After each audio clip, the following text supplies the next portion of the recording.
So moved, Begeman. Second, Weber. And roll call, please. Rita? Nachtigal? Approve. Begeman? Yes. Conlon? Yes. Weber? Yes. Wagner? Yes. Cowles? Yes. Stavanger? Yes.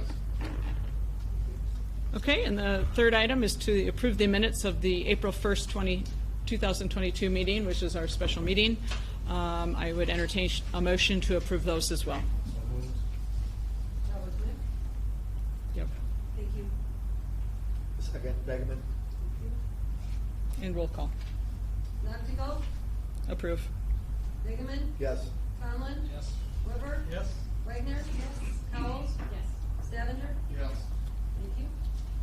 Okay, thank you. Next item on our agenda is the public comment. This is where folks in our audience, if you are here for something other than what is on our agenda, we would welcome you to stand up, let us know who you are, and feel free to come to the microphone and let us know. If you are here for an agenda item, then we can wait for that as well.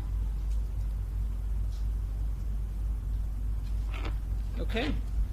Number 5 is unfinished business. Nothing in that item, Don. So we will head to item number 6, which is new business. And Mike Patton is going to talk to us about the Jacobson Plaza at Falls Park Master Plan update. Mike. Thank you, board members. We have 2 items tonight for the Jacobson Plaza at Falls Park. The first being an update to the Master Plan of Record.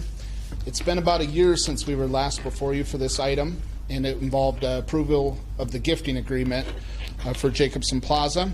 And since then, we've been on going through our due diligence on a pretty detailed design experience, which we think resulted in really the best possible experience for the user. And so with us today is John Jacobson from Confluence, who's doing the design, and he's going to walk you through the various components of the plan.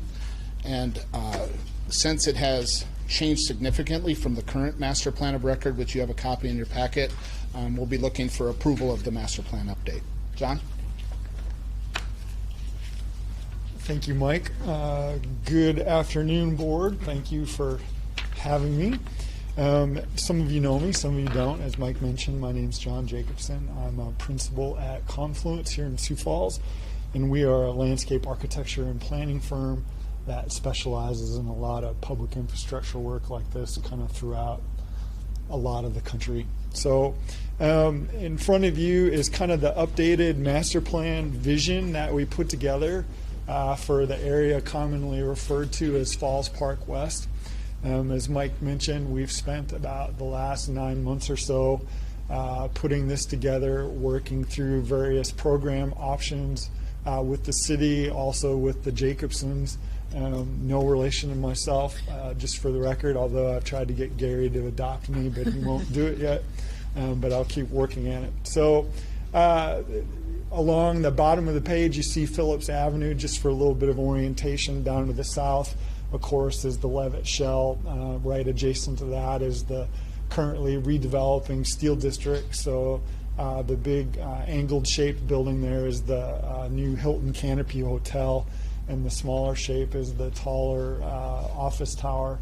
And then just starting to go off the page is the mixed use wrap and parking garage.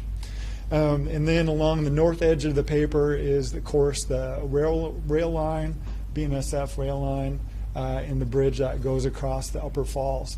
Kind of in the middle of the page, just something to note that is important for the organization of the site. You see kind of that half-tone light blue line that comes from the Steel District and goes all the way to the north to the railroad embankment and then cuts into Falls Park. That's the sanitary sewer main. That's a 60-inch pipe that runs underneath the ground there and is obviously sanitary sewer for downtown. So that's an element that we just need to be very sensitive to in our planning, because we can't build a lot of permanent improvements over the top of it in case it ever needs to be replaced and that kind of stuff. So that's one of the things that really began to organize our site. Also with that, of course, Falls Park West and this whole area's history with Phillips to the Falls. There's environmental contamination that we'll have to deal with as part of the construction of this site. We've been working closely with the state over the last year, kind of building and organizing a plan for that. So really the major elements here that are so different from the prior plan is the 14,000 square foot ice ribbon, which is just to the north of the site. In combination with that is a new warming house building, mechanical operations building, and then a food concession hall building and an outdoor shelter adjacent to the ice rink or the ice ribbon. So through part of last summer, we spent a lot of time touring different sites with ice ribbons and universal playgrounds. The universal playground in this concept is right in the middle, kind of the heart of the park. We really wanted to make sure it was an accessible focal point from all directions, both coming from Falls Park, but also coming from the Steel District, and then anyone coming from the Cascade and the area to the west. So that's really, that main central oval is really the main organizing element. And you know, these site visits really allowed us to kind of program the site and the elements that are usually associated with that. And that kind of leads me to the water feature or splash pad that's kind of located between the universal play area and the ice ribbon. We didn't see one of our kind of really nice playgrounds that we toured that didn't have water associated with it. So we wanted to make sure that that was an important part of this plan. And then just to the east of the splash pad is a dog park. And this was a very important element. You know, residences in downtown Sioux Falls over the last 12 years have really grown in popularity, 15 years. And so there's a lot of pressure. Our old office used to be right by here. I'd see people all the time with their dog out in the Phillips Avenue median, no matter how inconvenient that sounds. It happens every day.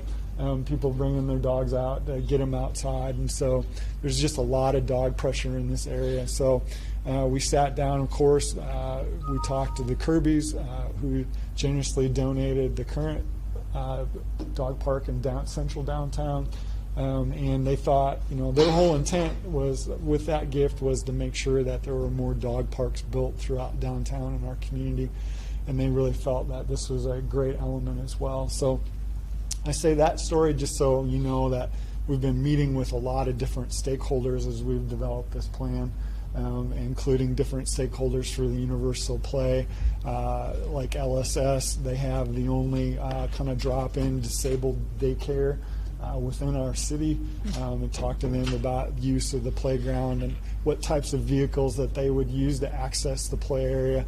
That's the reason why we have the small lot off-street adjacent to Phillips Avenue to kind of promote good accessibility, because, you know, obviously some of the folks who would use that play area have limited mobility, and we want to make sure that that distance from vehicle transfer to play area is shorter. But also it's an important element for the ice ribbon as far as staging and drop-off goes. We know that there'll be a lot of teenagers using that space as well that can't necessarily drive yet. So this is just an overview of the Jacobson Plaza. Down to the south, you see the flexible green area located just to the north of the Levitt. This was an important space for Gary and the Jacobson family. They wanted to make sure that we had some flexible use space there for picnicking or companies that might want to do an event there, that type of thing. So you see kind of a shelter located in the main central portion of that. Also in our conversations with the Levitt folks and Nancy, they're always looking for different spaces to hold different types of events in, pre-function space, so that could be really appropriate there. This is just another view of the central part of the park over the universal playground, focused towards the ribbon, of course with Falls Park in the background. And so our first phase, the overall Jacobson Plaza site's about 10 acres in site or in size. Our first phase is going to be roughly right around 4.5 acres in kind of the area that you see highlighted there. It'll consist of the ribbon, the associated building, parking and drop-off, and universal play area. This is just another close-up view of the universal play area. There's a number of elements that we're looking at. You see off to the left kind of what we call the Zipline play feature. That was something from our site tours that we noticed whenever one of those features was in one of these play areas, there were always kids on it. So they're kind of those visits proved to be very informative for us. This is just a wintertime night shot of the ice ribbon itself. Lighting in our climate obviously is really important. If we're lucky, we have 4 months of winter. When we're really unlucky, we get closer to 6. So we want to make sure that that these spaces are fun and useful all year round. One of the things from the overall comp plan for Parks and Rec in Sioux Falls was more winter-oriented activities. Of course, a lot of you know kind of our history with flooding ice here in our town and how it's not very consistent. So having a chilled ice ribbon like this is going to be very useful for us. So you see a lot of decorative lighting elements. We're working with a lighting designer out of Kansas City for this project. So we hope to have it really be exciting from that perspective. So right now the building is about 9,000 square feet in size. About kind of broken into roughly thirds. A third of that dedicated to operations and maintenance, where we'll have the Zamboni and the icing equipment. Then the warming house portion, which will have a place to rent skates, that kind of stuff, bathrooms, and then kind of the cafe court, which will be also through the summer a flexible use space to be able to hold different events. We talked about the Levitt. This is another possibility for a pre-function space with opening doors on the inside and out. So this is just a shot of that cafe court with the operable windows / doors on the right side. So those will open up to the space and the plaza space that's on the outside. So right now the plaza space is set up so that the shelters out there, you could have a small get-together or a band out there, be able to set up seating, or if you're celebrating Oktoberfest or any of that kind of stuff. It's just from our perspective, it's going to be really important to make sure that we activate that space throughout the year, just not in the wintertime when it's the ice ribbon. This is a view of the warming house area. We'll incorporate fire both on the interior and exterior just to add an extra dimension. You see the architecture is very transparent and open. Again, we want to kind of blend that seamless inside and outside so that you can see people doing stuff throughout the season. So some of the key programming items here, we talked about kind of the touring of projects similar to this in the region, which was very informative for us. As I also mentioned, we're trying to build these spaces to be as flexible as we can. So the ice ribbon is an example. We've been talking about programming that in the summertime for like a temporary putt-putt golf, working with a nonprofit or something, setting up a golf course around the perimeter, doing those kind of things to build, to bring some life to the space through multiple seasons. The physical constraints really influence the layout of our elements. The buildings, as you see, are congregated together because we're trying to limit the utility construction that we've got to do in those soils and kind of make it economic and feasible to get done. So based on a lot of our reviews of similar spaces, we ultimately landed on a 14,000 square foot ribbon being the appropriate size for Sioux Falls. That's based on other facilities throughout the country and their usage. That would equate to about 200 people. And we base that on the number of rinks with similar metro areas like ours and the pressure that we feel like would be on the ribbon. So at max, it would hold about 260 people, which is about the code maximum. And just for, if you used normal amount of users throughout a week, we could have 11,000 visitors come through this ribbon in 1 week. So it's got a lot of capacity. And then, yes? A little bit about ribbon versus just a rink. What did you see when you were doing your tours? And I know we've been down this path for a long time, and I'm an advocate of it, but I'm just curious as to what you saw in some of the other communities and the features and benefits of a rink versus You bet. a ribbon versus a rink. I think the simple part of that, it kind of comes down to two things. Like in Maple Grove, what we really saw touring that facility, and they have a ribbon. That was just because of COVID and some of the rules that Minnesota had in place. That was the only ice surface that was open through COVID, just because of its popularity compared to a lot of kind of more hockey type ice rinks that are flooded and chilled in that area. And that's just because of the unique experience that people have when they go to visit. I think that the other part of that is really, it feels like from a user perspective, it's more relaxed and experiential compared to, you know, you don't have as kind of kids playing pickup games of hockey and, you know, doing those kind of organized activities on it. It kind of lessens that. So, and then we're able to, as part of the ribbon too, you know, if you're not just there to skate, there's also other activities associated with it, just as far as viewing, or you'll notice on the plan there's a little side patio area that you can step off of while you're skating. You can incorporate that kind of stuff more easily.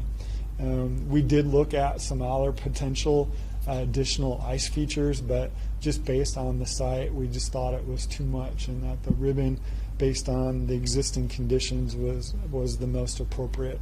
You know, I think that said, when you compare, you know, this is Sioux Falls has a lot of great recreation activities, and I'm sure that this will also lead to wanting to have refrigerated ice in other parts of our community, right? And I think that's where, really, from a comp plan point of view, you can look at some of those other types of surfaces that are more organized towards athletics. But I think when it comes to, again, the comp plan and looking for those recreational activities, this was one of those things that was missing for sure.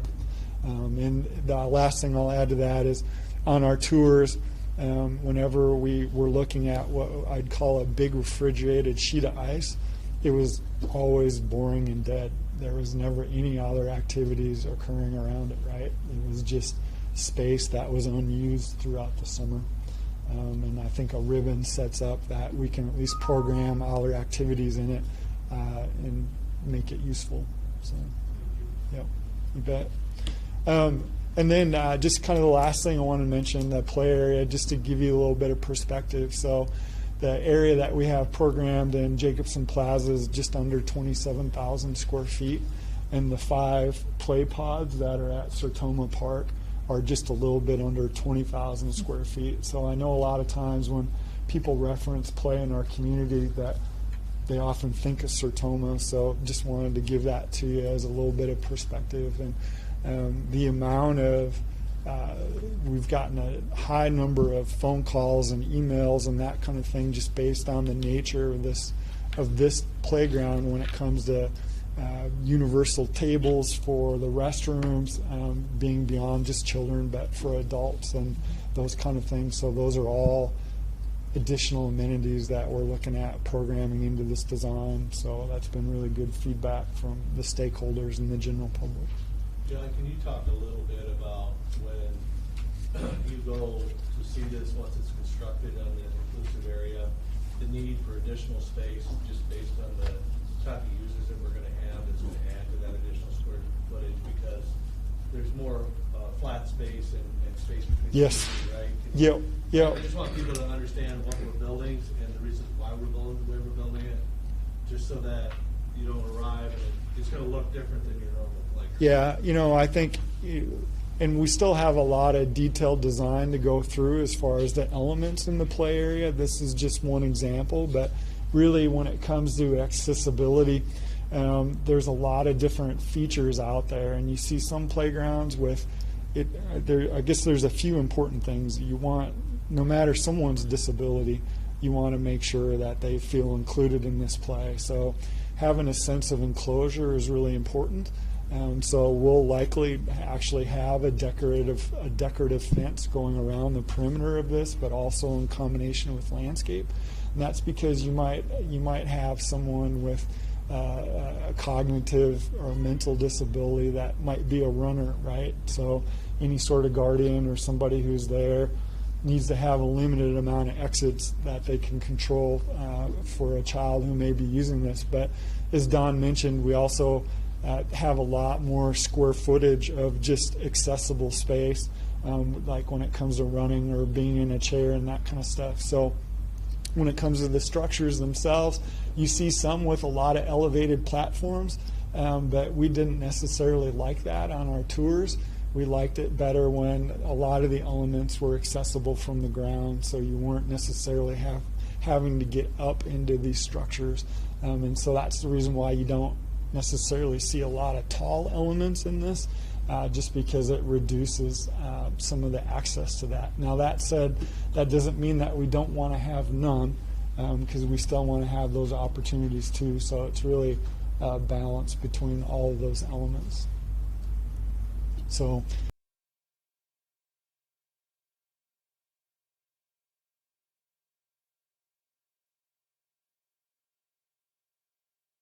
I think the last part of that too I'd add is, just like any playground, we want to gear it towards different ages. So you see a number of what I'd call different pods within this, and that was something that we really experienced at Maple Grove, where different things were by each other. So some sort of any sort of guardian or adult who's there can see different elements, but different types or different areas may be more appealing to different type of children using this space. So we want to make sure it's to all ages as well, including adults.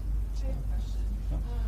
When you guys kind of did the access to the dog park, is there at all concern, like kind of where the pool and the park and the dog park, there's like that big congestion? Do you guys think about like dogs interacting with kids that aren't used to dogs or afraid of dogs? I'm not afraid to design or anything, but I'm a little worried about the dog path being on that central path. Yep. No, that's a good question, and I appreciate you saying that. We do, just from a physical standpoint, we've got wider walks programmed into the space, so there can be some separation. But really, when it came to the organization of the main elements in the park, we didn't want to wedge the universal play area right up against the railroad embankment either. Yeah. And so we just felt that as far as the uses go, this being one of the most important programs, we wanted to really make it a focal point. And the dog park was more flexible as far as where it could be. So. I mean, otherwise the dogs, when people are walking by the food hall, they can go that way or they're going all the way around. And like Spencer Dog Park is nice because people either cross the grass in front of it or they go around the path, which is basically around the entire, like you're never really sharing a walkway per se with people. And so, yeah, that's good. We'll give that some more thought. I think, the other part too that we spent a lot of time discussing, honestly, is some users may not even make it right to there, right? They're going to stop at the median or stop wherever they're used to going. But the dog parks are, these spaces are a destination. So we still think that even though it's creating a little bit of buffer from the railroad, that it's still going to be a good draw and experience there, but not necessarily something that some of the residents are using every day. It's going to be more of a -20, they're going to use yes, the, yeah. You're going to go as quick. Yep, yep. Speaking of the dog park, how big is that? I may have missed it, you may have furnished. How big is that compared to? It's a similar size as Kirby. Yep. So, and the square footage escapes me right off the top of my head, but program-wise, it's about the same, broke up into two areas as well. And we, when that's not in the first phase, so if we feel like it needs to be reorganized or resized a little bit, we still have flexibility to do that too. The first phase versus second phase. What's the driver? So the driver really, honestly, is one the program that came from Parks, but also what the Jacobsons wanted to accomplish with their donation. So we're really, ultimately, I think it adds a really important dimension to downtown, and its connections into Falls Park are going to be great, and we're really kind of excited to watch this build over the next couple of years, and we've gotten a lot of public interest in it and comments about what people want to see or not see in this space. So.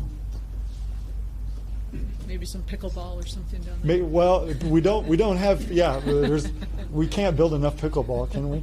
If that enters into things, I think that would be in a larger part of kind of the overall park, the larger Falls Park plan. So, Looks great. thank you, appreciate it. Any other questions from the board? Did you look at the fees? Is that like a different topic? Did you kind of compare the admission fees? So that's a good discussion. We did look at that. We just kind of built information for the Parks Department to consider. So out of all the rinks or ribbons that we looked at for comparables to this one, only one of them was free, and that was Maple Grove in Minnesota. That said, all the ones that did charge had a variety of ways that they charged, but also they all had a certain night or a certain day that promoted free access as well. So I don't want to speak for Don and Parks, but I know that that's something that they're busy looking at. So. More to come on that in the future. It's not fenced, right? It's not fenced. Anybody can just pop on if they want to. On the rink? Yeah, Yeah, no, it would be controlled. it would be. Yep. Yeah. Yeah. There's a guardrail along all of it. Not to say that you couldn't jump it, but Okay. it's somewhat controlled. No Thank you. jumping. I'm too old to get that. You could jump it on skates. Yeah. So, Thanks, John. thank you. Thank you. Thanks, Chad. Nice Yep. job. Thanks. One more question. Sorry. Was it fun living with you? It was more fun when we got to see Kelby on play equipment doing stuff. But it was really interesting in the fact that just about at every park that had a lot of activity in it, inevitably someone always came up to us because there was about 7 of us, and they'd ask us what we were up to, and so we would tell them where we were from and what we were doing. And it was a good story about promoting Sioux Falls, but they were really excited just about the fact that we were at their playground, because so many of them are community built, right? That they take a lot of pride in them, and so it was a good experience. It was well worth the time. Thanks, John. So unless there's any other questions, staff recommends approval of the updated master plan for Jacobson Plaza at Falls Park. Thank you, Mike. All right, I would entertain a motion to recommend approval of the master plan update for Jacobson Plaza at Falls Park. Roll call, please. Montigo, Yes. Riggleman, Yes. Conlon, Yes. River, Yes. Wagner, yes, Schools, yes, Savager, Yes. thank you. Okay, item D, or B rather, Jacobson Plaza at Falls Park gifting agreement amendment. Mike. Thank you. So the second piece to this puzzle is the gifting agreement. As you are aware, this project is being completed in a 50-50 partnership between the city as well as the donor through the Sioux Falls Area Community Foundation. And so in your packet, you have a memo. It was last February when the board first recommended approval of the gifting agreement. And just as a reminder, our goal was to really make this a destination through 2 key pieces: refrigerated ice skated ribbon and an inclusive playground. And as John just showed you, the scope has grown significantly from our last stop in February. The original plan was to have a $4 million project, $2 million coming from city funds and $2 million coming in private donations. A couple of pieces to the agreement were that the city would own all the assets upon the completion of the project and have to maintain them through their useful life. And I might also remind the board that there is a private replacement fund down at the foundation to help address future needs as far as equipment breakdowns and other items. And then it will be perpetually known as the Jacobson Plaza at Falls Park. The original project schedule was to be designed by now, out to bid here very shortly, with construction happening this year, hopefully open by the fall of 2022. Well, since we've gone through the design process and come up with all the great ideas John just walked you through, we've identified a much larger first phase budget. And so we're proposing the project to be $5.5 million from private donations combined with $5.5 million in city funds for a total first phase of $11 million, which, as you can see on the screen, is what would be included in that first phase. We also have some language in the proposed amendment that would introduce a Phase 2, which would include all the other items not shown in Exhibit A, which would be the dog park, the spray park, the build-out of the south area adjacent to the Levant with a large shelter and flexible gathering space, as well as some possible additional play features. The goal by both parties is to accomplish that in sometime in the next 3 to 5 years, knowing that the future phase will be negotiated when we get to that point. A revised schedule will be to complete design yet this summer, go out to bid and break ground later this fall, continue construction through the season of 23, and open up in the winter of 23 for the first skating season. Staff supports this recommendation of amendment to the agreement. Just so you know, pending your approval, recommendation of approval today, the next steps will go to City Council on April 19th and second reading on May 4th. So with that, we have Jim Wiedrich and Karen and our staff. We can try and answer any questions you have. Just like to make a few comments. Jacobson family is truly excited about the expanded scope. They really want this to be a first-class amenity for the city of Sioux Falls and a draw from all sorts of communities near and far. Diane and Gary Jacobson are not in town today. Their daughter Robin Howman was going to be here and had a sentencing hearing at 4 o'clock. So I am making the appearance on behalf of the whole family. They would love to see Phase 2 done as soon as possible. And we have left it open within the agreement as to how we might negotiate that as far as the costs are concerned. There is also the possibility of the Jacobson family approaching other community members that might participate in some aspects of it, perhaps the dog park or the splash pad or the shelter over by the Levitt. So we included in the agreement that we would all make a good faith effort in the next 3 years to come up with the additional funds. There were limitations on the city's ability as well as the donors' commitment at this time in order to do Phase 2, but they truly want to see it get done as soon as possible. So look forward to your favorable support, and this will be a great first addition to the Falls Park. I think it's going to generate a lot more donations down the road to other aspects of the park, and I would look forward to seeing what it looks like 5 years from now. Thank you. Thank you.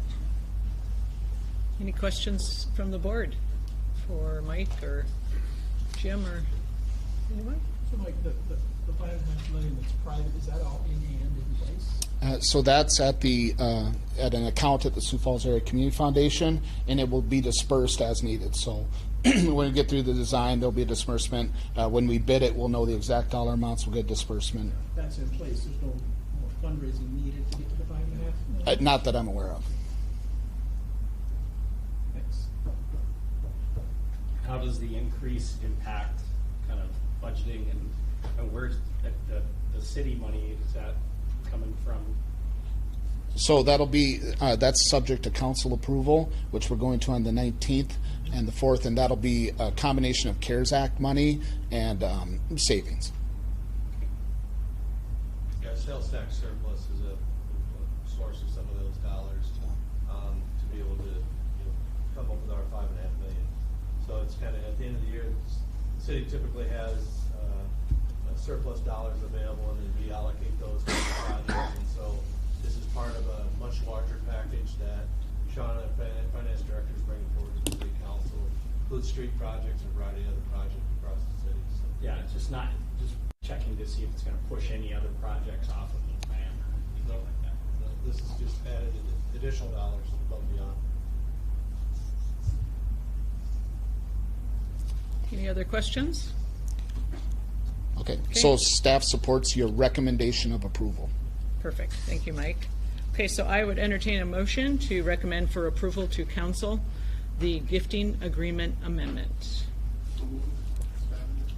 Second, Begeman. And roll call. Montigo? Yes. Bigeman? Yes. Conlon? Yes. Weber? Yes. Wagner? Yes. Scoles? Yes. Stevinger? Yes. Thank you. Okay, thank you. Thanks, Jim. Thanks, Jim. Thanks, Ken.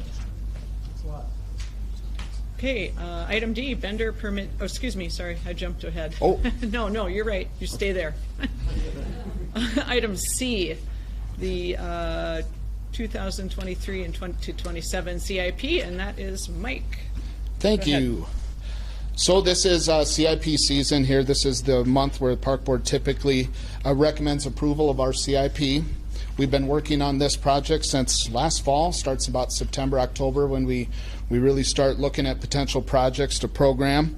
I just want to point out that our roadmap for this is really the recommendations that are in our approved system master plan. So a few years back when PROS was in town and we developed our system master plan, we did a variety of community surveys combined with stakeholder feedback and staff input and park board input.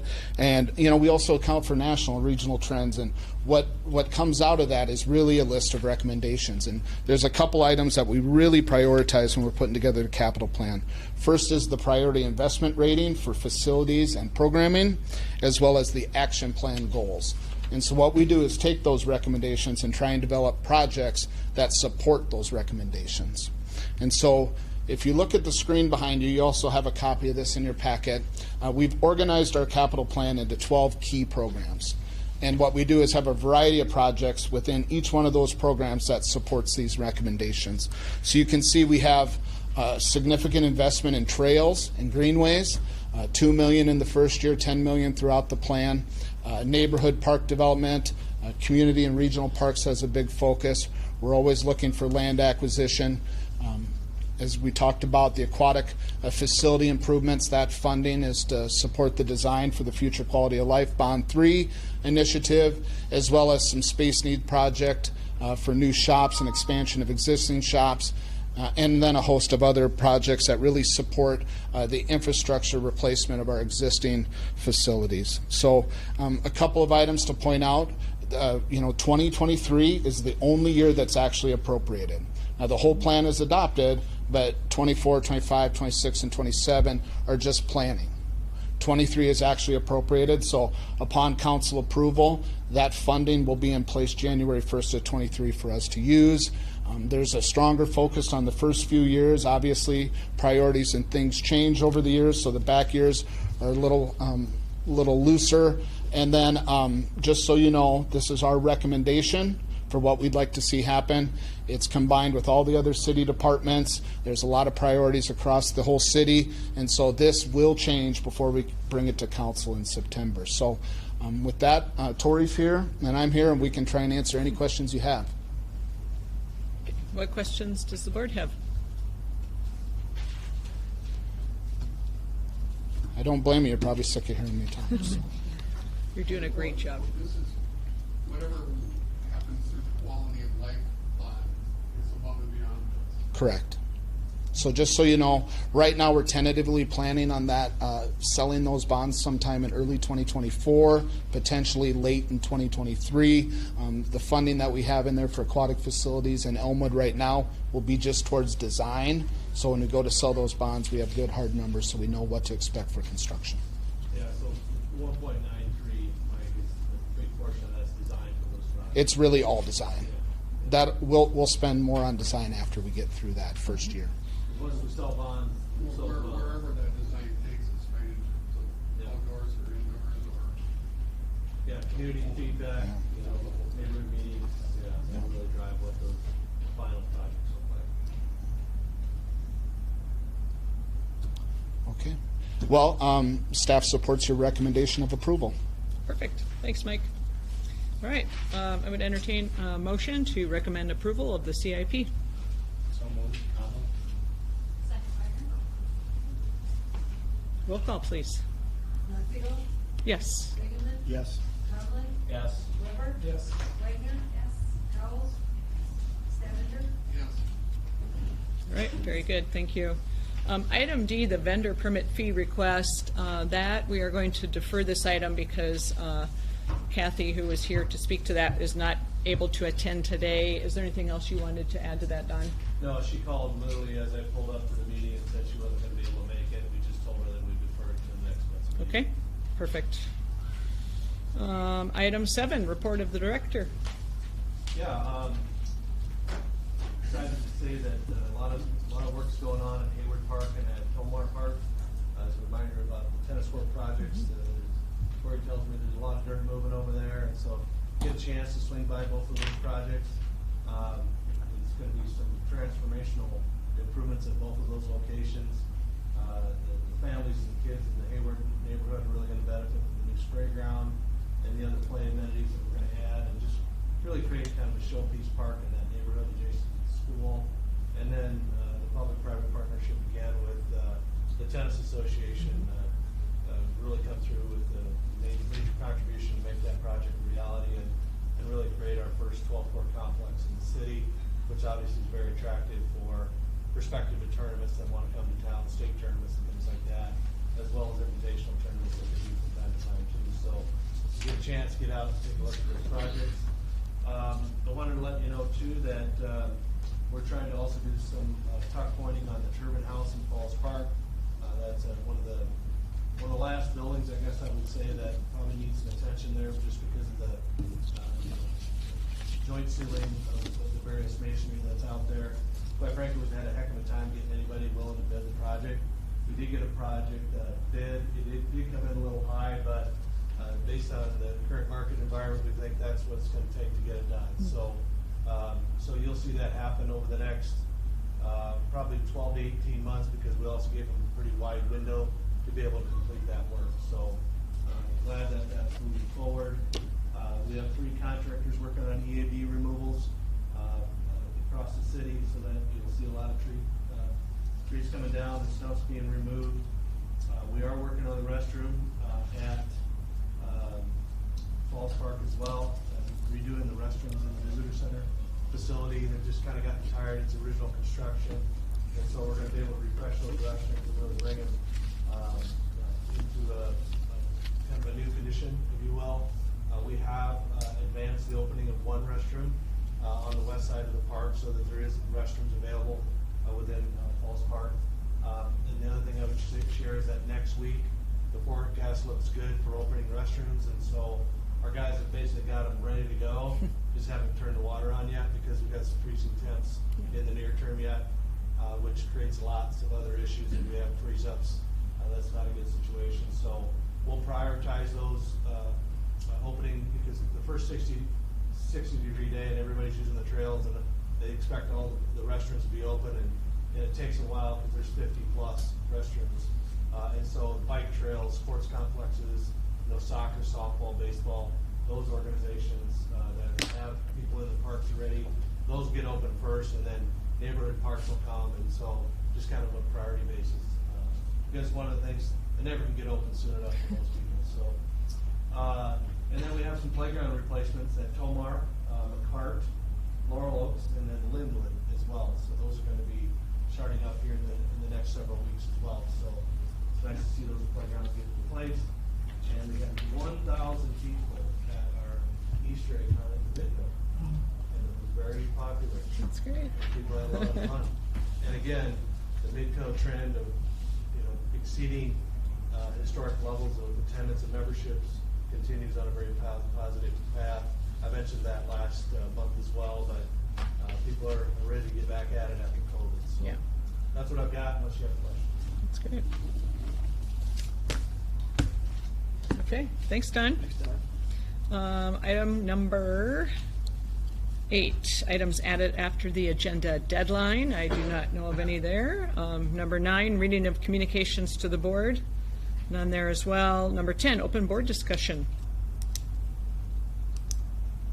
No? Okay. So we will head to the ending and the adjournment. Entertain a motion to adjourn. Okay. Thanks all. Thank you.